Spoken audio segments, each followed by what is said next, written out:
very poor Arsenal missed a chance to end 2023 at the top of the Premier League table as they were consigned to a deserved 2-1 defeat against London rivals Fulham at Craven Cottage.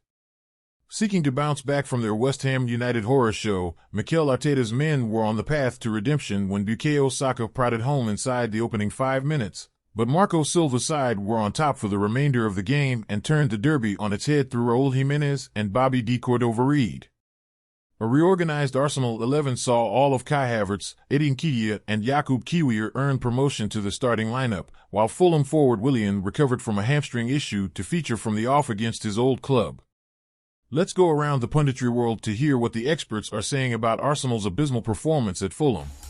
Back of the draw at Liverpool, we felt like we could really kick on, but with 2 defeats, it's a tough one to swallow.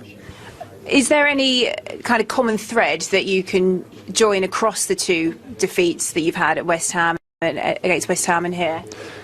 No, I think obviously the game, against West Ham, we had 30 shots, so many touches in the opposition's box, just couldn't put it away. And today, when you go 1-0 up, we need to take more control. We need to have more, self-belief. We need to have more desire. The mentality needs to be better, and we need to demand more from each other. When you're pushing up that end of the table. Why don't you think you were able to do that today, to sort of kick on once you did get that all-important goal? I'm not saying we didn't do it, because we still tried to push for more, but ultimately Fulham have won the game, and you've got to look at why they've won the game. And once we went 1-0 up, that's what I'm saying, where we've got to push on again and you've got to go for more. Because in this league, then there's no room to mess up, because there's so many good teams around you, and obviously we want to be pushing up the top end of the table. So yeah, it's a tough one to take today. What kind of conversations were you having in the dressing room at half time? Look, we dominated the ball. We played some really good stuff, but it was just, again, not putting the ball in the back of the net. Fulham defending really well. But it was about going out second half and really pushing. We knew today 3 points would put us back on top, and that was the message at half time, that we go out there, we keep pushing, we keep fighting, and in the end, the goal went to Fulham and we couldn't get one back. And it's, like I said, it's 2 defeats in a row. It's time to reset and we go again. You're 4th in the table going into the new year, just the 2 points off top. How far does it feel you are, though, from being the top team in the Premier League? What, as in being the best team or being the team at the top? Yeah, you'd won today, you could have gone to the top of the table. You find yourself 2 points off it, 4th, looking at that table. But how far away does it feel you are from being that top team? To be honest, I don't really look at the table. Obviously there's a lot of media who talk and say Arsenal will win the league this year, and Arsenal are better this year and whatnot. But we don't get in half time, that we go out there, we keep pushing, we keep fighting, and in the end, the goal went to Fulham and we couldn't get one back. And it's, like I said, it's 2 defeats in a row. It's time to reset and we go again. You're 4th in the table going into the new year, just the 2 points off top. How far does it feel you are, though, from being the top team in the Premier League? What, as in being the best team or being the team at the top? Yeah, you'd won today, you could have gone to the top of the table. You find yourself 2 points off it, 4th, looking at that table. But how far away does it feel you are from being that top team? To be honest, I don't really look at the table. Obviously there's a lot of media who talk and say Arsenal will win the league this year, and Arsenal are better this year and whatnot. But we don't get involved in that. We just try to take every game as we can. One by one. Like I said, we've been doing really well. We have been at the top of the table, and that's where we've wanted to be. There's been a blip in the road, but there's no room to panic. There's still so many games to go. Need to stay positive. It's not the time to be negative.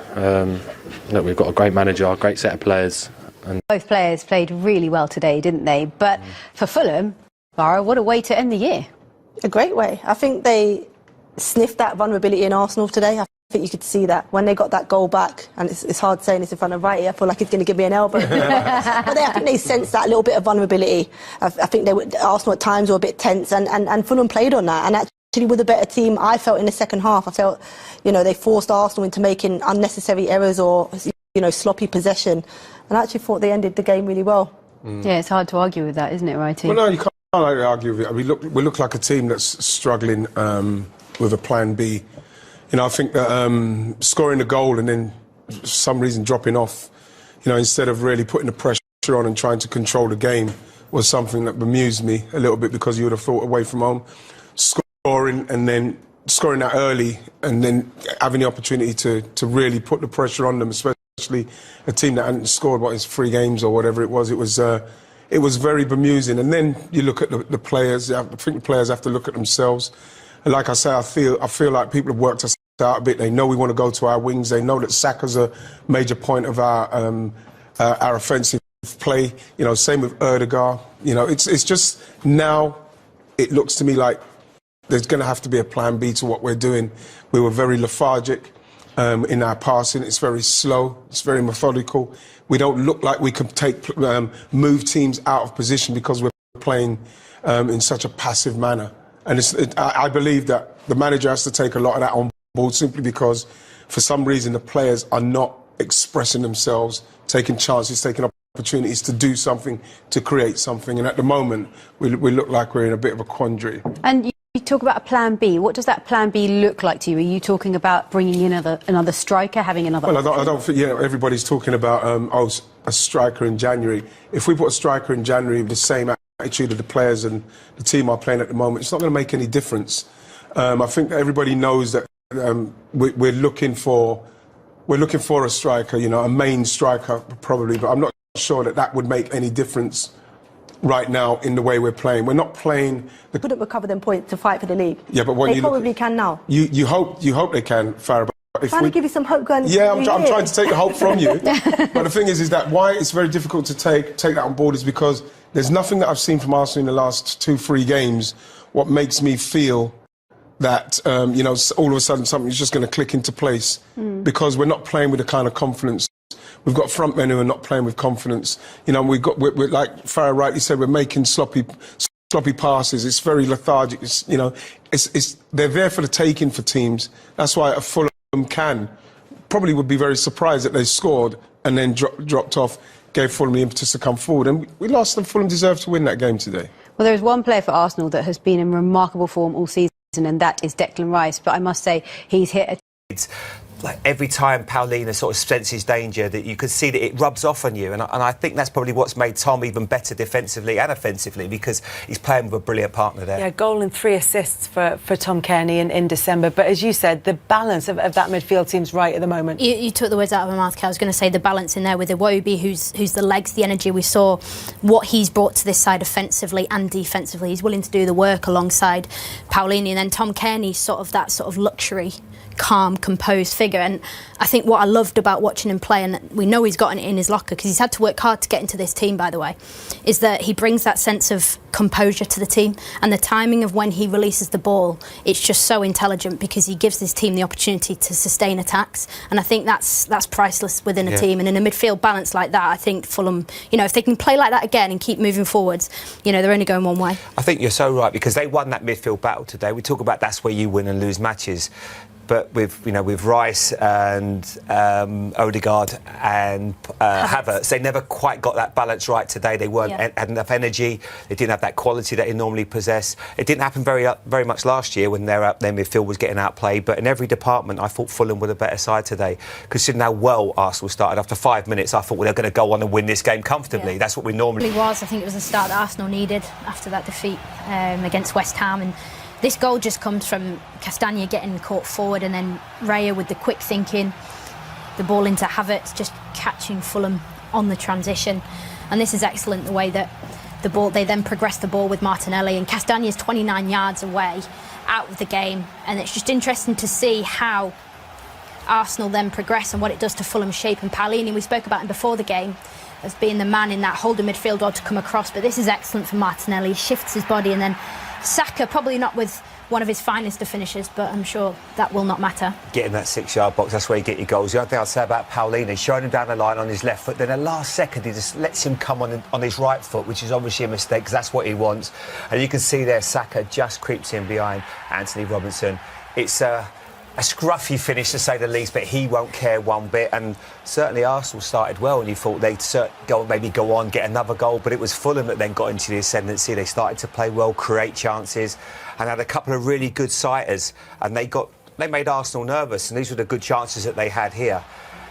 In Kearney's had too much time on the ball, and if you give him that, he's got a lovely cultured left foot. This is a good ball. Jimenez gets a nice, smooth contact on that one, and then again you get Willian at the back post here. Little bit too much time. You've got to get closer to him. And that was a few warning signs. And then this is a brilliant piece of play all round. Good defending by Calvin Bassey. Gets nice and tight. Paulina then picks up the scraps and then they're off.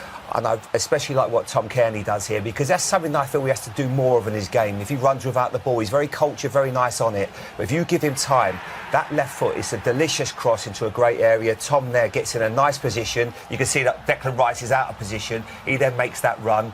It's a good ball by Willian down the side, perfect weight, and a beautiful pass here and a great finish. The way that Willian waits to play that pass actually allows Jimenez and Cordova-Reid in the box to get up with play. And this pass here, like James said, spot on. Tom Kearney. Not an easy finish either. Great finish. You've got to get full contact on that. It's a brilliant finish. Yeah, it's absolutely fantastic from Fulham, and that's been a feature down the flanks. They've obviously targeted it as an area where they can exploit Arsenal, and they've been very successful at it. Yeah, Fulham have been missing goals. They've been missing Raul Jimenez, and he's back. A feel of the ball. When players get a feel, they start to grow into the game, and Fulham players started to do that. Willian and Iwobi, they started to get on the ball, and then things started to happen for Fulham. So I think it was more Arsenal taking their foot off the gas a little bit, which allowed Fulham to get in it. But it's been an evenly matched half for me. Now, there's a reason we have you both in the studio, because you were talking in the pre-match show about wanting to see a little bit more from that left-hand side, and that's exactly what happened to lead to the goal from Martinelli. Well, yeah, obviously it's come all the way from the goalkeeper, but the main thing is that you've got a left-footed player in Kai Havertz who's on that left side, getting ready to set Martinelli free. And once he gets into this position, you can see the defender. He's all sorts of problems, cuts in on his right foot, and then we get the goal. But that's what Arsenal are capable of on that left. If you've got that left footer to free him, and like obviously, bam, and he's in Farah. You know what I mean? And so from here, you know what I mean, he's got a problem. Any defender's going to have a problem here. And they do it so early. Obviously, Fulham, it's come from a cross, so Fulham have committed bodies into the box, and you can see Kai Havertz, as soon as he sees the keeper get the ball, he's asking for that release early, because he knows that then Fulham are vulnerable with the amount of bodies they committed. But this is Martinelli at his best. When he, look back to last season and the goals that he got and assists that he had was from that. To then start to manage and control the game a bit more. I think Declan Rice has been trying to do that, just get on the ball. But fair play to Fulham, they have tried to put pressure on, and it's up to us to be comfortable on the ball, pass it around, and go for Fulham again, because Fulham will be afraid of what we've got going forward. But we can't understand why we just took our foot off the gas there. Yeah, and as you both were saying, Fulham sort of grew in confidence, and then came the equaliser, courtesy of Raul Jimenez. Yeah, it did, and you just see here the interception from Ben White, and I think Saka has to do better. He has to do better there in terms of controlling and securing possession. He doesn't, and what happens, they end up releasing William, which stretches the Arsenal back line, disjointed. This ball here from Kearney is fantastic. Well, congratulations to the both of you. I know you've had some statement performances here recently, but how about that, Tom? How do you sum that one up? I think it was more of a reaction. I think we've been great at home, not so good away from home. Was very disappointed with the Boxing Day performance overall, and yeah, we wanted to make a bit of a statement today. They're an unbelievable side, but I think we was on top form today, and to react the way we did from going to go down was very good. I'm sure any match-winning goal feels great, but to do it under the lights at the Cottage at the end of the year against Arsenal, how good did that feel? Yeah, it's always nice. Look, we put in a performance today that everyone should be proud of, the fans and everyone else, and we had a true determination and a grit today, and we have to continue into New Year.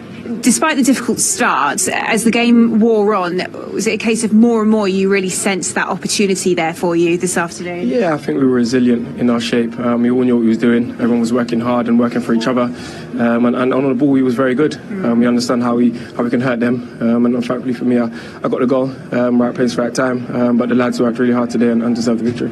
Yeah, Tom, you played your part in the first goal there, a beautiful assist. It just looked like everything was falling for you, it was clicking for you out there. Is that how it felt? Yeah, I feel like I said, even though we went to go down early on, I feel like there's still a belief amongst us. I mean, we've been very good here, so we've got a really feel-good factor at home. But yeah, it was key to get the equalising goal. It was a great finish from Raul, and we kind of built on from that, really. Feel-good factor, I think we can see it in you. It's been a turbulent month, hasn't it? But for you personally, it looks like you're really enjoying that consistency that you're getting out there. Yeah, I'm enjoying my football. It's been an unbelievable 2.5 years that the manager's been here. The club's come on leaps and bounds, and yeah, the last couple of months I've been playing good football, but I can't do that without my teammates, and we're striving for better things. What a way for you to close out the year. How much are you looking forward now to getting into 2024 and putting a couple of tricky weeks behind you? Yeah, no, but it's a positive. we can obviously build on this, build on our performance, and hopefully in the new year we can pick up results. Obviously we've got big cup games coming up as well, so we just build on that and keep going. Well done to the both of you. Tom, you are the player of the match today, so Bob, if you wouldn't mind doing the honours, thank you. Congratulations.